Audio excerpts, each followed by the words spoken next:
பெண்ணே நீ பெண்ணல்ல அட்சய பாத்திரம், பெண்ணென்ற கோப்பைக்குள் நான் விழுந்தேன், பாலோடு தேன் கொண்டு வாய் கலந்தேன்.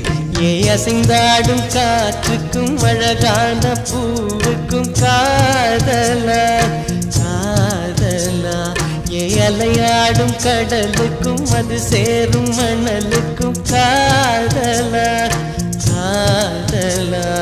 கொஞ்சம் இனிக்கும் கொஞ்சம் கரைக்கும் முத்த சுவைக்குள் மூழ்கவா, இச்சை இருந்தும் தச்சையில் நின்றேன் சச்சைகள் செய்திடவா. ஏ அசைந்தாடும் காற்றுக்கும் அழகான பூவுக்கும் காதலா காதலா, ஏ அலையாடும் கடலுக்கும் அது சேரும் மணலுக்கும் காதலா காதலா.